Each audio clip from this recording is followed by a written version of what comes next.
how to bypass laptop charging system from charging issue. Ang issue nitong laptop guys ay hindi na magcha-charge, kaya gumawa tayo ng paraan kung paano pagganahin yung charging system sa ating laptop. So ayan guys. So para magcha-charge ito ulit ay kailangan lang natin i-convert yung laptop charger natin into 3 lines.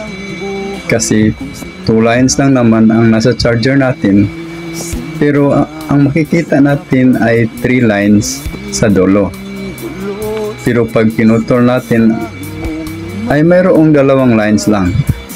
So ang ginawa natin dito guys ay pinutol natin ang cord at yung 2 lines nito ay kino-convert natin into 3 lines.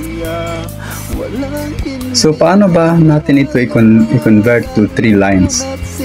So ayan guys, lalagyan lang natin ng N-type transistor yung positive line ng ating charger. So ayun, so dinagdagan lang natin ang transistor para magiging 3 lines siya.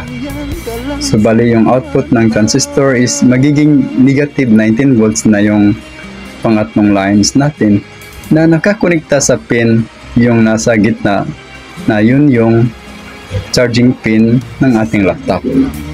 So ayan guys. Sa damdamin at sa isip, di ba't kay sarap ng buhay, simple ang dating. Lamang sa pag-ibig ng di laking. So actually siyang i-charge. Kailangan mong maging Charger niya nasa switch.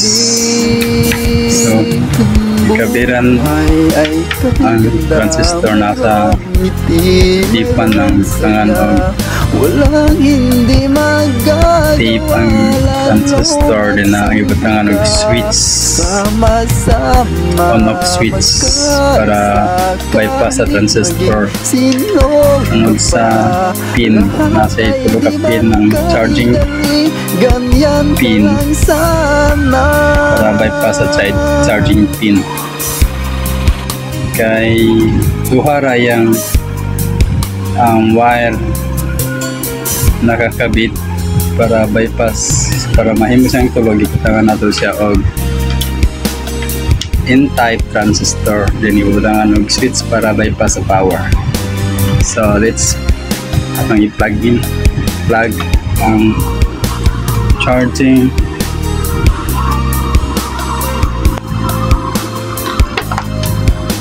Then naka-off sa siya, naka-off then so tanaw na to yung 98%.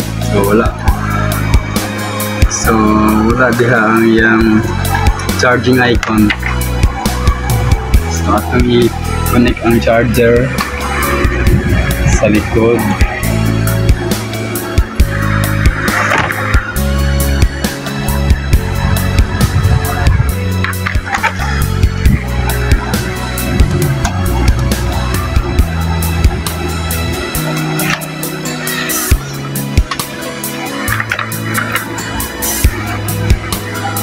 Connect ang charger, din wala pa yung charging icon.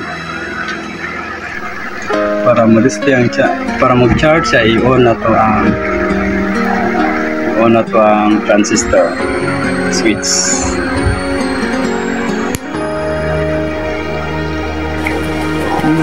So once nanay charging icon, pwede na siyang i-off balik para mag-charge na siya. Naka-off na din. Charge. Nanara siya simple pa charge.